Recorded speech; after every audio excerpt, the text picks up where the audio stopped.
بسم اللہ الرحمن الرحیم۔ علم صرف کے لیکچرز کے ساتھ آپ کی خدمت میں ایک مرتبہ پھر حاضر ہیں، اور آج انشاءاللہ ہم فعل امر کے متعلق گفتگو کریں گے۔ اس سے پہلے کہ ہم اس لیکچر کا آغاز کریں، میں پھر گزارش کروں گا کہ اگر آپ ڈائریکٹ اس لیکچر کو سن رہے ہیں اور اس سے پہلے آپ نے پریویس لیکچرز نہیں دیکھے ہیں، تو ہماری گزارش ہے کہ پہلے ان لیکچرز کو دیکھ لیں، ان کو سمجھ لیں، تاکہ وہ چیزیں، وہ باتیں جو پیچھے ذکر کی گئی ہیں آپ کے پیش نظر ہوں گی، وہ مد نظر ہوں گی، تو یہ لیکچر آپ کو سمجھ میں آئے گا، کیونکہ اس میں بہت ساری باتیں ایسی ہیں کہ جن کا سمجھنا پچھلے لیکچرز کو دیکھنے پر موقوف ہے، ان کے سمجھنے پر موقوف ہے۔ اگر آپ نے وہ نہیں سنا ہوگا اور ڈائریکٹ آپ یہ لیکچر سنیں گے تو پھر امید ہے کہ سمجھنے کے سلسلے میں بہت ساری دقتوں کا سامنا ہوگا۔ ہم نے یوٹیوب کے اوپر پراپر ایک پلے لسٹ بنا دی ہے، جس کے اندر آپ کو پریویس لیکچرز مل جائیں گے، بآسانی آپ ان کو دیکھ سکتے ہیں، اور پھر اس کے بعد جو ہے وہ آپ اس لیکچر کو بھی سنیں۔ آج جو لیکچر ہے وہ فعل امر کے متعلق تھوڑا سا ہمارے یہاں پر طلباء کو، اسٹوڈنٹس کو تھوڑا سا مشکل محسوس ہوتا ہے، اور ہم کوشش کریں گے کہ اس کو بھی بہت آسان طریقے سے آپ کو سمجھانے کی کوشش کریں۔ فعل امر میں تھوڑا سا ٹوسٹ یہ ہوتا ہے، پہلے میں فعل امر کے بارے میں بتا دوں کہ فعل امر کا مقصد جو ہے وہ سامنے والے سے یا کسی بھی شخص سے کسی کام کا مطالبہ کرنا ہوتا ہے۔ جیسے ہم یہاں پر اپنے عام حالات میں دیکھیں تو ہم جب کسی کام کا آرڈر دیتے ہیں نا کہ مجھے پانی پلاؤ، یا خود پانی پی لو، یا مثال کے طور پر ہم کہتے ہیں کہ اس کو چاہیے کہ وہ پانی پی لے، تو اب ہم اگر کسی اور کے بارے میں کہہ رہے ہیں کہ یار اس کو یہ کام کر لینا چاہیے، یا ہم کسی کو آرڈر دے رہے ہیں کہ تم یہ کام کر لو، تو یہ جو سارے آرڈرز ہیں وہ بیسیکلی فعل امر میں ہوتے ہیں۔ اسی طریقے سے دعائیہ الفاظ جو ہوتے ہیں، یا ہم جو التجا کر رہے ہوتے ہیں، کسی سے کوئی ریکویسٹ کر رہے ہوتے ہیں، تو ریکویسٹ کے اندر بھی آپ یہ دیکھیے گا کہ سامنے والے سے کسی کام کو طلب کیا جا رہا ہے۔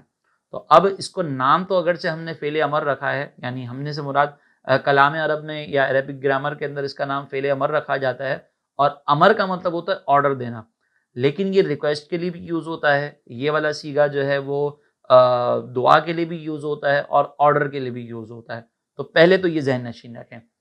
دوسرا اس کے اندر ٹویسٹ یہ ہے کہ اس میں امر حاضر معروف، اس کے جو 6 سیغے ہیں اس کو الگ طریقے سے بناتے ہیں، اور باقی سیغوں کو بنانے کا طریقہ بالکل الگ ہے۔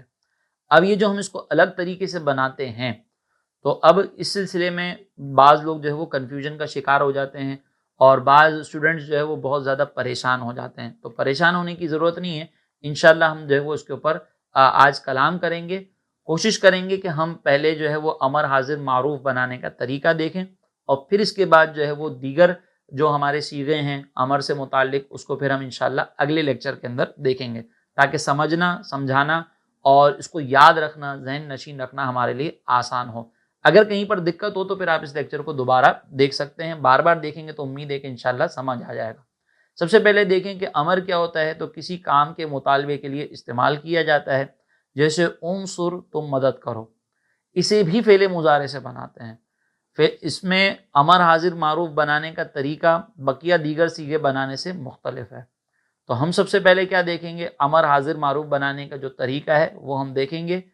امر حاضر معروف کے 6 صیغے اس طرح بنتے ہیں کہ شروع سے علامت مضارع حذف کریں گے، جیسے تفعلوا ہے، تو اس کے آگے ہم نے جو علامت مضارع تا تھی اس کو ہم نے جو ہے وہ حذف کر دیا۔ دیکھیں مثال کے طور پر یہاں پہ یہ تنصروا ہے، تو یہ علامت مضارع حذف کر دی جائے گی، ٹھیک ہے۔ تو یہ علامت مضارع کو حذف کرنا ہوتا ہے پہلے اس میں، پھر اس کے بعد علامت مضارع کو حذف کریں گے، جیسے تصرفوا سے صرف۔ اب اس کے بعد دیکھتے ہیں کہ اگر علامت مضارع کے بعد والا حرف متحرک ہو، یعنی اس کے اوپر زبر، زیر، پیش، متحرک ہونے سے مراد کیا ہے کہ اس کے اوپر کوئی حرکت لگی ہوئی ہو، تو زبر، زیر، پیش، ان میں سے اگر کوئی حرکت اس پہ لگی ہوئی ہو تو اب مزید کسی حرف کے اضافے کی ضرورت نہیں ہے۔ جیسے آپ دیکھیں یہاں پہ تصرفوا ہے، تو اب اگر ہم یہ مثال کے طور پر ادھر سے تا ہٹاتے ہیں، تو تا ہٹانے کے بعد یہ جو صاد ہے اس کے اوپر زبر لگا ہوا ہے، تو یہ صاد جو ہے وہ متحرک ہے۔ لیکن اگر ہم یہاں پہ دیکھیں تفعلوا سے جب ہم تا کو ہٹاتے ہیں تو یہ فا کے اوپر جزم لگا ہوا ہے، یہ متحرک نہیں ہے۔ تو اب یہ کہہ رہے ہیں کہ اگر یہ والا حرف متحرک ہو تو کسی اور حرف کے اضافے کی ضرورت نہیں ہوتی، پھر آگے والی جو تبدیلیاں ہیں وہ ڈائریکٹ تبدیلی کر دیں گے۔ اور اگر علامت مضارع کے بعد والا حرف ساکن ہو تو شروع میں حمزہ وصلی لگاتے ہیں۔ یہ حمزہ کو وصلی کیوں کہا، تھوڑی دیر کے لیے اس کو اسکپ کر دیجئے گا، کہ یہ حمزہ وصلی کیا ہوتا ہے، یہ ہمیں سمجھایا نہیں، یہ تو ہمیں سمجھ ہی نہیں آیا۔ حمزہ وصلی سمجھنے کی بھی فی الحال ضرورت نہیں ہے، آگے کے لیکچرز میں انشاءاللہ یہ حمزہ وصلی کیا ہوتا ہے وہ آپ کو سمجھا دیا جائے گا۔ اب دوبارہ ہم اس کو پڑھتے ہیں کہ اگر علامت مضارع کے بعد والا حرف ساکن ہو تو شروع میں حمزہ وصلی لگائیں گے۔ جیسے وہی آپ دیکھیں کہ فا ساکن تھا تو شروع میں ہم نے حمزہ وصلی لگا دیا۔ اب یہ حمزہ وصلی کے اوپر ہم نے کسی قسم کی کوئی حرکت نہیں لگائی ہے، اب اس کی حرکت کیسے لگائی جائے گی تو وہ دیکھیں، حمزہ وصلی کی حرکت کے لیے عین کلمے کی حرکت دیکھیں گے، ٹھیک ہے۔ اب جیسے مثال کے طور پر یہاں پہ یہ عین ہے، اس کی حرکت کو دیکھا جائے گا۔ اگر عین کلمہ مضموم ہو، مضموم یعنی اس کے اوپر ضمہ لگا ہوا ہو، پیش لگا ہوا ہو، تو حمزہ پر ضمہ ورنہ کسرہ آئے گا۔ اب یہ مثالیں آپ دیکھیں یہاں پر، انصر، ادرب اور اسمعوا۔ اچھا یہ آخر میں جو ہے وہ ضمہ میں نے لگایا بس کیونکہ ابھی ہم نے ضمہ کے اوپر بات ہی نہیں کی تھی۔ تو یہاں پر آپ دیکھیں یہ حمزہ وصلی شروع میں لگا، عین کلمے کو دیکھا، عین کلمے کے اوپر جو ہے وہ ضمہ لگا ہوا ہے، ٹھیک ہے۔ اب یہ عین کلمے کے اوپر چونکہ ضمہ لگا ہوا ہے تو ادھر حمزہ وصلی کے اوپر بھی ہم نے کیا لگا دیا، ضمہ لگا دیا۔ یہاں پہ عین کلمے کے نیچے زیر لگا ہوا ہے تو یہاں پہ زیر لگا دیا، یہاں پہ عین کلمے کے اوپر زبر لگا ہوا ہے تو ادھر حمزہ وصلی پر بھی ہم نے زبر لگا دیا، یہ سوری زیر لگا دیا، ٹھیک ہے۔ تو اب دوبارہ دیکھیں حمزہ وصلی کی حرکت کے لیے عین کلمے کی حرکت دیکھیں گے۔ اگر عین کلمہ مضموم ہو تو حمزہ پر ضمہ ورنہ کسرہ آئے گا، ٹھیک ہے۔ ایک دفعہ یہاں پر آپ دیکھ لیں، جب عین کلمہ مضموم ہو، اب آپ دیکھیں صاد کے اوپر پیش تھا تو یہاں پہ الف کے اوپر پیش آ گیا، صاد کے اوپر فتح تھا، زبر تھا تو یہاں پر کسرہ آ گیا، اور یہاں پر آپ دیکھیں کہ صاد کے نیچے یہ عین کلمے کے نیچے جو ہے وہ زیر تھا تو ہم نے یہاں پر جو ہے وہ یہاں پر بھی زیر لگا دیا حمزہ وصلی کے اوپر۔ تو یہ ہو گئی اس کی دوسری تبدیلی۔ پھر اس کے بعد جو ہے وہ آخر سے ضمہ اعرابی گرائیں گے، یعنی جن سیغوں کے آخر میں ضمہ اعرابی آتا ہے وہ کون کون سے سیغے ہیں، یہاں پر یہی والا ایک سیغہ ہے، ٹھیک ہے نا۔ تو یہاں پر ہم اس کے آخر سے ضمہ اعرابی گرا دیں گے، دیکھیں یہ انصر ہو گیا، یہ ایک ہی سیغہ چونکہ یہاں پر آئے گا۔ پھر اس کے بعد جو ہے وہ تبدیلی کیا ہوتی ہے، 7 سیغوں کے آخر سے نون اعرابی گرائیں، یہ وہی والے 7 سیغے ہیں جو ہم پیچھے لم جازمہ میں بھی دیکھ کر آئیں۔ دیکھیں یہاں پر ادریبی، ادربا، ادربا، ادربو، یہاں پہ ٹوٹل 7 نہیں ہوں گے، یہاں پہ یہ 1 2 3 اور 4، یہ 4 سیغے ہیں، کیونکہ وہ غائب والے سیغے یہاں پر کاؤنٹ نہیں ہوں گے، تو یہ یہاں پر جو ہے یہ 7 سیغے نہیں ہوں گے، نون اعرابی والے سیغوں سے جو ہے وہ نون اعرابی گرائیں گے۔ جمع مؤنث کے 2 سیغوں میں یہاں پہ بھی کوئی تبدیلی نہیں ہوگی، یہ اپنی جگہ پر ویسے ہی رہیں گے۔ جیسے مثال کے طور پر آپ یہاں پہ دیکھیں کہ یہ تنصرنا ہے تو یہ تنصرنا کی جگہ پر یہاں پر ہم اس کو ادربنا تس، اور یہاں پر جو ہے وہ اس کے نیچے جو ہے وہ اسمعنا ہونا چاہیے تھا، اس کو جو ہے وہ ہم اسمعنا کریں گے، اسمعنا، یہاں پر جو ہے وہ اسمعو، یہ ہو جائے گا اسمعو، اس کے اوپر سے جو ہے وہ یہ ہٹ جائے گا زبر اور یہ نون اعرابی گر جائے گا، تو یہ ہو جائے گا اسمعو، ٹھیک ہے۔ تو یہاں پر آپ دیکھیں اس میں کوئی تبدیلی نہیں آئی، انصرنا اس میں بھی کوئی تبدیلی نہیں آئی، یہ بھی ایسے ہی رہا، اور صرفنا بھی ایسے ہی رہا۔ پھر اس کے بعد کیا ہے، اس کے بعد کہتے ہیں کہ آخر میں آنے والے حرف علت کو گرا دیں گے، جیسے یہ تدعو ہے، اب اس تدعو کے اندر سے آپ دیکھیں کہ یہ علامت مضارع بھی گر گئی، علامت مضارع کے بعد چونکہ یہ حرف جو ہے وہ ساکن تھا تو یہاں پر ہم الف لے کر آئے، عین کلمہ مضموم تھا تو الف کے اوپر حمزہ وصلی کے اوپر جو ہے وہ ضمہ لگا دیا، آخر میں یہ واو حرف علت تھا تو اس حرف علت کو ہم نے گرا دیا۔ یہاں پر تردی ہے، تردی سے یہ اردی بن گیا، اردی کیسے بنا، وہی اسی طریقے سے کہ علامت مضارع ہٹائی، بعد والا حرف جو ہے وہ کیا تھا، ساکن تھا تو شروع کے اندر حمزہ وصلی لے کر آئے۔ اب حمزہ وصلی کی حرکت جو ہے وہ ہم نے عین کلمے کو دیکھ کر لگانی تھی، یہاں پہ عین کلمے کے اوپر ضمہ نہیں ہے تو ہم کیا کریں گے، حمزہ وصلی کے نیچے زیر لگا دیں گے، ضمہ ہو تو پیش ورنہ زیر لگائیں گے، کسرہ لگائیں گے، اور آخر میں حرف علت تھا تو وہ حرف علت گرا دیا جائے گا، تو یہ اس طریقے سے اردی ہو جائے گا۔ تو امید ہے کہ یہ سمجھ میں آیا ہوگا۔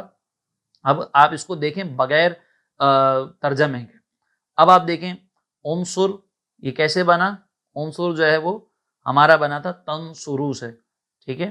تنصرو کے اندر سے یہ علامت مضارع حذف کی، الف حمزہ وصلی لے کر آئے، چونکہ نون جو ہے وہ ساکن تھا اس لیے حمزہ وصلی لے کر آئے، عین کلمے کی حرکت کو دیکھا وہ ضمہ تھی تو عین کلمے میں اور حمزہ وصلی کے اوپر ہم جو ہے وہ پیش لے کر آ جائیں گے، تو یہ اس طریقے سے عنصر بن گیا. پھر عنصرا علامت مضارع کو حذف کرنے کے بعد نون اعرابی گرا دیا. عنصرو علامت مضارع حذف کرنے کے بعد نون اعرابی کو گرا دیا. عنصری علامت مضارع حذف کی اور پھر یہاں پر جو ہے وہ نون اعرابی گرا دیا. عنصرا یہاں پہ بھی یہی ہوا, علامت مضارع کو حذف کیا, حمزہ وصلی لے کر آئے اور پھر جو ہے وہ نون اعرابی کو گرا دیا. پھر اسی طریقے سے عنصرنا علامت مضارع حذف کی, بعد والا کلمہ جو ہے وہ متحرک تھا ساکن تھا, تو شروع میں حمزہ وصلی لے کر آیا, اس کے اوپر ضمہ لگایا کیونکہ عین کلمہ مضموم تھا, اور یہ چونکہ جمع مؤنث کا صیغہ ہے, مبنی ہوتا ہے, اس میں کوئی تبدیلی نہیں ہوتی, تو یہ عنصرنا ایسے ہی رہا.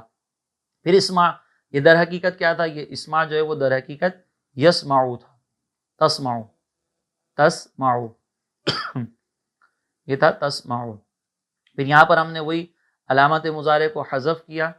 علامت مضارع کو حذف کرنے کے بعد چونکہ بعد والا کلمہ جو ہے وہ ساکن تھا, حرف ساکن تھا, شروع میں حمزہ وصلی لے کر آئے. عین کلمہ مضموم نہیں تھا, اس کے اوپر زبر لگا ہوا ہے, تو ہم نے یہاں پر کسرہ لگا دیا, ٹھیک ہے, حمزہ وصلی کے اوپر. اور آخر میں جو ہے وہ ضمہ اعرابی والے صیغہ تھا, تو ضمہ اعرابی کو ہم نے گرا کر اس کی جگہ پر جزم لگا دیا, یہ اسمع ہو گیا. پھر اسمعا یہاں پہ بھی وہی علامت مضارع حذف کی, آخر سے نون اعرابی کو گرایا. اسمعو علامت مضارع حذف کیا, حمزہ وصلی کو لے کر آئے, کسرہ عین کلمے کی وجہ سے آیا, اور نون جو ہے وہ ہم نے نون اعرابی کو ہم نے گرا دیا. یہاں پر بھی ایسا ہی ہوگا, شروع میں جو ہے وہ علامت مضارع حذف کریں گے, بعد والا کلمہ چونکہ ساکن ہے تو حمزہ وصلی لے کر آئے, عین کلمے کے اوپر زبر ہے, تو اس بنیاد پر ہم جو ہے وہ یہاں پہ حمزہ وصلی جو ہے اس کے نیچے کسرہ لے کر آئے, آخر سے نون اعرابی گرا دیا, تو یہ اسمعی ہو گیا. پھر یہ اسمعا, پھر یہ اسمعنا, یہ اس کے اس وقت صورت حال ہوگی جب عین کلمہ مفتوح ہو. میں پھر یہاں پہ عرض کروں کہ فا کلمہ کیا ہوتا ہے, عین کلمہ کیا ہوتا ہے, لام کلمہ کیا ہوتا ہے, اس کی تفصیل ہم نے پیچھے ذکر کر دی تھی. اسی طرح جو ہے وہ جب عین کلمہ مکسور ہو, یعنی اس کے نیچے کسرہ ہو, تو یہاں پر آپ دیکھیں ادرب, یہاں پہ حمزہ وصلی کے اوپر کیوں ہم نے کسرہ لگایا ہے؟ کیونکہ عین کلمہ جو ہے وہ ضمہ اس کے اوپر نہیں ہے. ضمہ نہیں ہوگا تو عین کا یہ حمزہ وصلی کے نیچے زیر آئے گا, اور ضمہ ہوگا تو پھر حمزہ وصلی کے اوپر پیش آئے گا, جیسے یہاں پر ہم نے لگایا ہے. تو یہ ادرب, ادربا, یہاں پہ وہی حمزہ وصلی لگایا, نون اعرابی گرایا. ادربو حمزہ وصلی لگایا, نون اعرابی گرایا. ادربی حمزہ وصلی لگایا, نون اعرابی گرایا. ادربا وہی حمزہ وصلی گرا کے نون اعرابی بھی گرا دیا. پھر ادربنا حمزہ وصلی لگایا, لیکن چونکہ یہ مبنی کا صیغہ ہے, اس کے اندر کوئی تبدیلی نہیں ہوتی, تو اس کو ایز اٹ از رکھا. یہ وہ صورتیں تھیں, یہ والی جو تینوں صورتیں ہیں, یہ اس وقت ہے کہ جب ہم علامت مضارع کو حذف کرتے ہیں اور اس کے بعد والا حرف جو ہے وہ ساکن ہوتا ہے. اگر ساکن نہ ہو, جیسے ہم نے پیچھے دیکھا تھا یصرفو, جیسے ہم اس کو دیکھیں نا, تو یہ یصرفو, یہاں پر آپ دیکھیں اس کے شروع میں جو ہے وہ یہ تصرفو, آپ اس کو پڑھیں گے, ٹھیک ہے. اب یہ تصرفو علامت مضارع ہم نے یہاں سے حذف کی, بعد والا حرف جو ہے یہ متحرک تھا, تو پھر پیچھے ہم نے کیا پڑھا تھا کہ اب مزید کوئی حرف داخل کرنے کی ضرورت نہیں ہے. اب کیا کریں گے؟ اب ڈائریکٹ ضمہ اعرابی گرائیں گے, نون اعرابی گرائیں گے, اور ہمارے صیغے تیار ہو جائیں گے, اور اس کے اندر بھی جمع مؤنث میں کوئی تبدیلی نہیں ہوگی. چنانچہ اب یہ ہو جائے گا صرف, ٹھیک ہے, یہ ہو گیا صرف, صرفا, صرفو. ہم نے اس میں شروع میں حمزہ وصلی داخل نہیں کیا. صرفی صرف نون اعرابی گرایا. صرفا, صرفنا, اس میں بھی کوئی تبدیلی نہیں ہوئی کیونکہ یہ مبنی کا صیغہ ہے. اب اس کے بعد آپ دیکھیں یہ اس کا جو ترجمہ ہے وہ کیا ہوگا. انصر مدد کرو تم ایک مرد, انصرا مدد کرو تم دو مرد, انصرو مدد کرو تم سب مرد, انصری مدد کرو تم ایک عورت, انصرا مدد کرو تم دو عورتیں, انصرنا مدد کرو تم سب عورتیں. پھر اسمع سنو تم ایک مرد, اسمعا سنو تم دو مرد, اسمعو اس کو ہم کریں گے اسمعو, ٹھیک ہے, یہ ہو جائے گا اسمعو, سنو تم سب مرد. یہاں پہ بھی پھر وہی ہے کہ شاید اس وقت جو ہے نا یہ لگایا نہیں تھا, یہ ہو جائے گا اسمعی, سنو تم ایک عورت. اسمع سنو تم دو عورتیں, یہاں پر جو ہے وہ اسمعنا ہو جائے گا, یہاں پر ہوگا اسمعنا, سنو تم سب عورتیں. ادرب مارو تم ایک مرد, ادربا مارو تم دو مرد, ادربو مارو تم سب مرد. ادربی مارو تم ایک عورت, ادربا مارو تم دو عورتیں, ادربنا مارو تم سب عورتیں. صرف پھیرو تم ایک مرد, صرف کا مطلب پھیرنا ہوتا ہے, صرفا پھیرو تم دو مرد، صرفو پھیرو تم سب مرد، صرفی پھیرو تم ایک عورت، صرفا پھیرو تم دو عورتیں، صرفنا پھیرو تم سب عورتیں۔ تو یہ جو ہے وہ فعل امر حاضر معروف بنانے کا طریقہ ہے، اس کا ترجمہ ہے اور اس کے کچھ سیغے ہیں۔ اگر آپ کے ذہن میں پھر بھی کوئی کنفیوژن ہو، آپ کچھ پوچھنا چاہیں تو کمنٹ سیکشن کے اندر آپ اس کے حوالے سے سوال پوچھ سکتے ہیں۔ اگلے لیکچر کے اندر ہم فعل امر کے جو دیگر سیغے ہیں اس کو بنانے کا جو طریقہ ہے اس پر ہم کلام کریں گے۔ امید ہے کہ آپ کو سمجھ آیا ہوگا، اور اگر سمجھ نہیں آیا، مزید کوئی سوال اگر آپ پوچھنا چاہیں تو آپ کمنٹ سیکشن کے اندر پوچھ سکتے ہیں۔ اللہ تبارک و تعالی ہمیں علم دین کو سمجھنے، سیکھنے اور اس کے تقاضوں کے مطابق عمل کرنے کی توفیق عطا فرمائے۔